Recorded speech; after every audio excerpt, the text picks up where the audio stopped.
Terjebak satu malam panas terindah. Bab 022. Ernia bersemangat. Sebab ada kobar api yang ingin ia sulut. Agar harga diri yang selama ini terinjak-injak, terobati dengan kemenangan hati yang berbahagia. Meski mungkin tercipta dari sebuah kesalahan.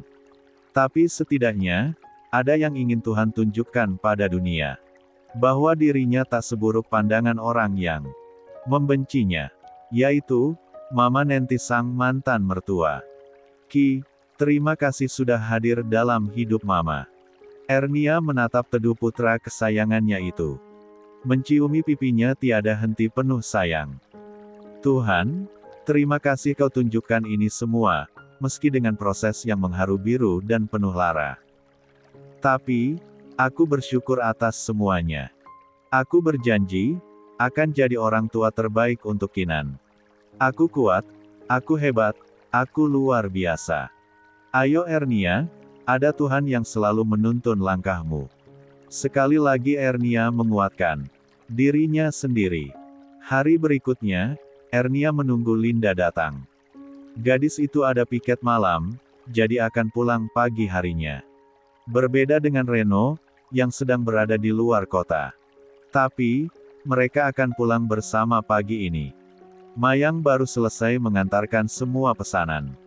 Sampai di lantai bawah, kini semua memesan sarapan pagi padanya. Mbak, buka toko saja kali.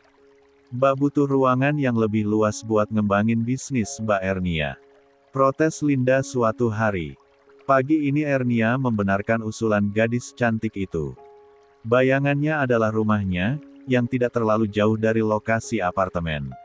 Dia juga bisa mempekerjakan beberapa orang untuk kurir. Tinggal renovasi sedikit, dengan menambahkan dapur luas. Rumah Ernia siap jadi rumah produksi untuknya. Nanti aku akan ke sana deh. Cek dulu, kira-kira butuh biaya berapa untuk membangun dapur. Gumamnya lirih. Aku pasti bisa melewati ini semua. Jangan menyerah Ernia. Tak perlu kemanapun. Tunjukkan pada dunia bahwa kamu kuat, meski kamu hanyalah single parent. Ernia berbisik pada dirinya sendiri. Menguatkan hatinya, bahwa kesendirian bukanlah halangan untuk tetap kuat dan semangat. Dia berdiri dan menatap pantulan dirinya di cermin. Menarik tinggi kedua sudut bibirnya. Menampilkan kecantikan luar dalam pribadinya. Mungkin aku akan ke panti nanti. Aku rindu suasana kamarku, dulu. Mama Yesi pasti juga merindukanku, gumamnya lirih, seiring bulir bening yang meleleh dari kedua sudut matanya. Ernia, dia akan selalu terharu saat mengingat tempatnya dibesarkan. Tempat di mana dia mendapatkan banyak kasih sayang dari para ibu-ibu panti. Hingga membuatnya akhirnya mengenal Mira dan bersahabat dekat. Hatinya tiba-tiba saja rindu akan sahabatnya itu. Tempat ternyaman kedua setelah panti adalah rumah Mira. Kamu apa kabar, Mir? Maaf ya, aku lagi-lagi tak menepati janji, ucapnya lirih penuh sesal. Ernia belum lupa kalau dia pernah berjanji akan berkunjung ke rumah Mira. Tapi, hingga Kinan kini lahir dan bertumbuh. Dia belum juga datang ke rumah sahabatnya itu. Sungguh, dia merasa bersalah. Tapi semua harus dia lakukan demi kewarasan dirinya. Agar tak mendapatkan teror yang justru akan membuatnya bingung untuk menjawabnya. Suara ketukan terdengar di pintu utama apartemennya. Ernia gegas menuju ke arah sumber suara. Ada dua orang pria berseragam hitam berdiri di depan pintu. Ernia mengerutkan keningnya. Selamat pagi. Apa benar ini dengan Ibu Ernia Kusumaningrum? Tanya salah satu dari mereka. Iya, ada apa ya? Sahut Ernia sedikit gemetar. Kami diminta untuk menjemput Anda sekarang, balas pria yang tadi bertanya. Menjemput? Apa maksudnya? Siapa yang menyuruh? Ernia mengembalikan tanya pada mereka. Bapak Awan. Kami diutus oleh Pak Awan, untuk menjemput Anda. Sebab istri beliau sedang kritis dan menginginkan Anda datang untuk menemuinya, jelasnya beralibi. Tapi, tak sepenuhnya bohong bukan? Sebab memang sebelumnya istri Awan kritis hingga berbulan-bulan. Ernia menganga, mendengar kalimat kritis. Dadanya tiba-tiba berdebar dengan kalimat mengerikan itu. Kritis. Memangnya apa yang terjadi padanya? Gumamnya lirih. Bu Gladys koma selama 2 bulan lebih, Bu. Dan saat ini beliau menyebut nama Anda terus-menerus. Jadi, dengan sangat memohon, Pak Awan meminta tolong agar Anda datang ke rumah sakit, pintanya sekali lagi. Glek. Susah sekali Ernia meneguk salivanya. Dia tak percaya jika Gladys sampai koma hanya dengan masalah yang terjadi. Miris sekali nasibnya, pikir Ernia. Ya Tuhan, dia jadi merasa bersalah. Pantas, jika Riko menceraikannya. Ternyata Gladys bahkan sampai koma setelah tahu kebenarannya. Dia dan Awan berhubungan badan.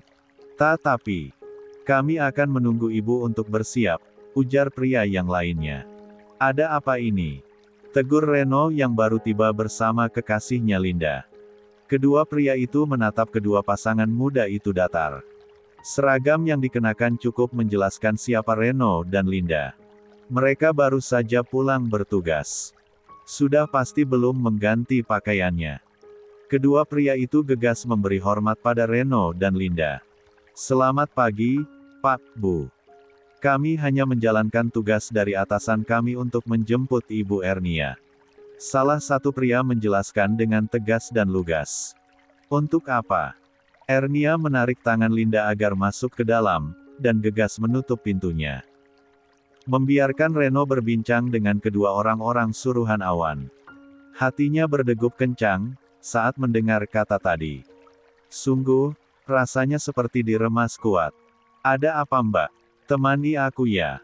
Aku harus ketemu seseorang. Tapi, aku takut ada sesuatu yang buruk yang akan terjadi. Jadi, aku butuh bantuan kamu kali ini, ujar Ernia, seraya menyiapkan sesuatu di dalam tas bayi Kinan. Oh, baiklah. Aku cuci muka dulu ya, Mbak. Mau makan juga? Lapar, sahut Linda santai. Iya, cepatlah, balas Ernia yang justru terlihat panik dan gugup. Apa yang terjadi pada Bu Gladys? Ya Tuhan, semoga tidak ada hal buruk, bisik hati Ernia. Setelah selesai sarapan, Linda ikut bersama dengan Ernia. Menjenguk Gladys menggunakan kendaraan Awan. Sepanjang perjalanan, Ernia harap-harap cemas. Dadanya berdegup kencang. Bahkan dia sampai sakit perut saking paniknya. Debar itu terasa sangat cepat. Bahkan keningnya jadi berkeringat karenanya. Linda meremas lembut bahu Ernia. Saat Linda tahu kepanikan yang sedang dialami kakak angkatnya itu. Mbak, minumlah dulu. Jangan dibuat panik. Percayalah, semua akan baik-baik saja, ujar Linda mencoba menenangkan Ernia. Semoga. Tanglin, tapi, aku merasa gemetaran. Entah kenapa. Ernia menguap keningnya yang terus saja berkeringat. Hingga saat kakinya menginjak ubin lantai rumah sakit. Ingatannya kembali ke masa itu. Saat dia akan membawa Kinan pulang. Dan harus Riko dengan kondisi yang tak pernah terbayangkan sebelumnya. Mbak, istighfar, bisik Linda lirih. Seraya merangkul erat bahu Ernia. Ernia mengangguk dan terus beristighfar dalam hati. Langkahnya begitu berat ia rasakan. Sementara di ruang perawatan Gladys. Wanita itu sedang bersama Rossana juga sang nenek.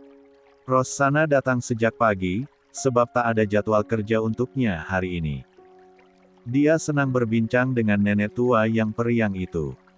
Nenek sangat cantik, gela kalah cantik sama nenek, goda Rossana, yang mendapatkan cubitan kecil dari Gladys. Tentu saja, perawatan nenek sangat mahal.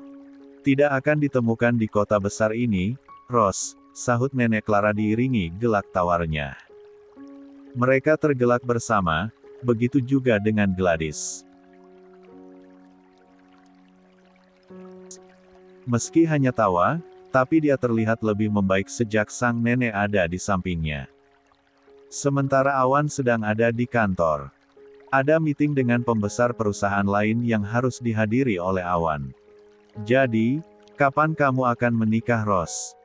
tanya Nenek Clara. "Sebetulnya minggu lalu, Nek. Tapi, calon suami sedang ada yang harus diurus dulu.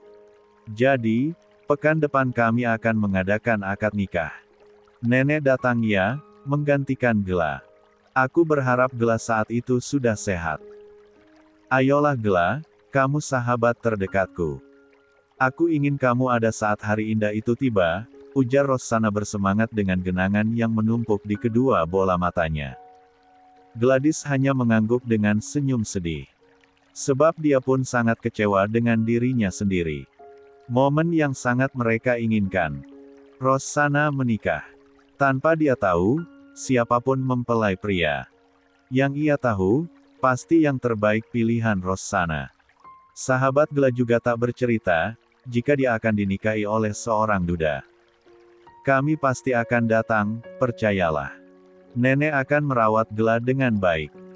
Dan saat itu tiba, kami akan datang untukmu, Ros," sahut nenek. Meyakinkan kedua sahabat yang sedang saling terharu dalam pasrah kesedihan. Gela ikut mengangguk dan setuju dengan ucapan sang nenek. Yang membuatnya semakin bersemangat. Seolah ada imbos yang membuatnya ingin segera sembuh dan beraktivitas kembali. Obrolan mereka terjeda. Saat suara ketukan dari arah pintu terdengar. "Biar aku yang buka," ujar Ros seraya berdiri. Lantas mengayunkan langkahnya anggun ke arah pintu. Wajahnya sangat berseri. Mengingat akan hari pernikahannya sepekan jagi. Bayangan malam pertama bersama sang pujaan hati. Sungguh membuat Rossana sampai tak bisa tidur. Bahkan, dia seringkali mendatangi Riko di kantornya. Hanya demi mendapatkan kekuatan cinta darinya. Sedikit ciuman yang membara, juga sentuhan hangat yang kini seolah membuatnya candu untuk selalu dekat dengan sosok Riko dan Aditya. Ceklek. Ros membuka pintu lebar-lebar. Dengan senyuman mengembang. Tapi, garis lengkung di wajahnya itu sontak datar. Saat melihat sosok yang ada di depan pintu itu. "Pergi. Ngapain kamu kemari, ha?" hardik Ros dengan suara yang melengking. Nenek Clara dan Gladys sampai terkaget-kaget mendengar suara Ros. Mereka sontak menatap ke arah pintu. Nenek Clara sontak berjalan dengan cepat menuju pintu. Sebab Rossana dengan garangnya menyerang. "Tamu yang datang. Dasar murahan. Ngapain kamu datang kemari?" amuk Rossana sekali lagi. Suaranya sangat tinggi. "Ros," pekik Nenek Clara. Yang melihat Rossana menarik kerudung wanita yang baru saja datang itu. Tapi, bak. Sebuah pukulan melayang di lengan Rossana. Wanita itu sampai terpental beberapa langkah ke samping. Dan berhenti sebab terbentur tembok. "Jaga sikap Anda. Tidak bisakah bersikap sopan sedikit pada kami?" sentak wanita dengan tinggi badan 171, rambut sepanjang tengkuk leher. Mendekap wanita berpakaian gamis dan sedang menggendong bayi. Yang sedang membetulkan letak kerudungnya yang ditarik kasar oleh Rossana. Yang tak lain adalah Ernia. Bayi Kinan menangis histeris mendengar suara Rossana. Membuat Ernia gegas menenangkan bayinya. Linda memasang tubuhnya di depan Ernia. Menjaga wanita itu agar tidak diserang lagi oleh Rossana. "Jangan ikut campur. Ini urusanku dengan wanita murahan itu," jerit Rossana kian menjadi. "Ros, kendalikan dirimu." Semuanya menoleh, saat suara dari arah pintu ruangan menggema. "Gela, kamu bangun. Kamu bisa bicara lagi. Kamu. Nenek Clara mendekati sang cucu. Yang tatapannya tertuju pada Ernia dan Kinan. Dia berjalan perlahan, sangat pelan. Bahkan dia tidak percaya, kenapa dia bisa melakukan itu. Suara Kinan, saat mendengar suara bayi itu. Gladys membulatkan matanya. Otot-otot tubuhnya seakan menguat. Dan dia bisa bergerak dengan sempurna. Meski dengan tubuh yang masih sangat lemah. Tapi, jerit Ernia, saat tak ada yang menyadari Ross mencekiknya dengan menarik kerudung Ernia hingga kerudung segi empat yang ia kenakan terlepas dari kepalanya. Mata Ernia sontak berair. Linda, bergerak cepat. Membuka jaket dan menutupkan ke kepala sang kakak. Ross sana. Pekik Gladys. Keterlaluan kamu. Tak disangka, Gla dengan tangan mengepal, dia berjalan lebih cepat dan menamparkan pipi sahabatnya itu. Membuat seorang Rossana tercengang memegangi kulit wajahnya yang terasa panas dengan telinga berdenging. Gla. Kedua sahabat itu saling tatap dalam diam. Dada mereka naik turun. Ada yang menyesak di dalam sana. Sakit, dan terasa sangat nyeri. Terkhusus Ross. Dia sangat syok mendapatkan itu dari Gladys. Dia tamuku, Ross. Aku yang meminta pada suamiku agar membawanya kemari. Kenapa kamu bersikap arogan seperti ini? Apa sebab kamu tak memakai atribut dinasmu? Cekak, aku tak percaya kamu akan seperti Ross, cecar Gladys yang tubuhnya mulai melemah kembali. Gla, dia perusak rumah tanggamu. Aku membelamu, Gla. Kenapa kamu malah belain dia? Sesal Ross dengan wajah yang memerah. Tapi tidak dengan cara memalukan seperti ini, bukan? Sangkal Gladys dengan tubuh yang kain gemetar dan hampir ambruk. Linda sigap. Dia gegas memapah Gladys yang hampir menimpanya. Ernia masih berdiri di tempatnya. Menatap Rosanan dengan datar. Sementara Rossana menatapnya dengan penuh amarah. Ada masalah apa dokter dengan saya? Kenapa sampai segitunya? Tegur Ernia dengan seringai tipis di sudut matanya. Bah, sudah, dipanggil tuh. Yuk, kita kemari buat nengokin orang sakit, kan? Bukan ngeladenin orang stres, ujar Linda, yang menarik tangan Ernia agar masuk ke ruangan. Rossana mengepalkan tangannya. Menatap wajah Ernia, mengingatkan padanya saat pertama kali dia berhasil mendapatkan ciuman dari Rico. Pria itu masih menyebut namanya saat mereka sedang on play. Sialan. Umpatnya kesal dengan sangat mendalam. Ingin sekali dia mencakar-cakar wajah Ernia. Agar Rico tak lagi mengenalinya.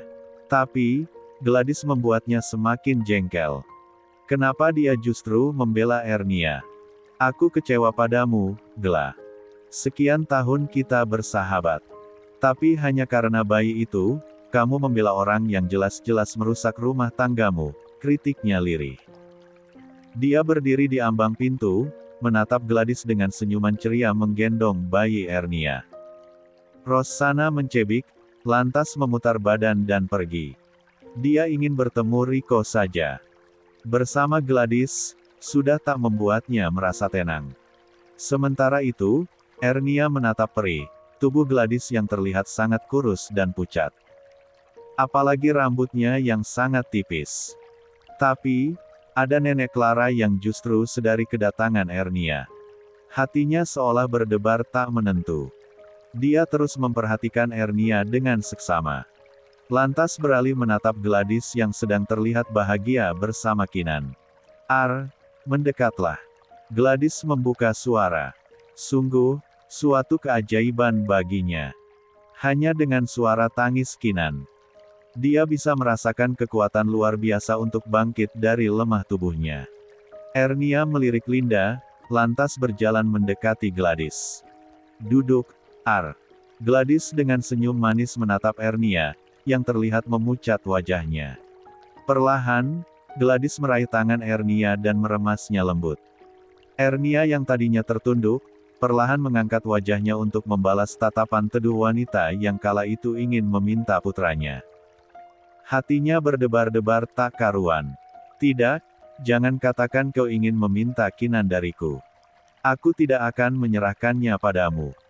Meski keadaanmu sangat buruk, kekeh hati Ernia. Saat lembut jari jempol tangan Gladys mengusap punggung tangannya. Glek, Susah payah, Ernia meneguk salivanya. Menerima tatapan lembut dari seorang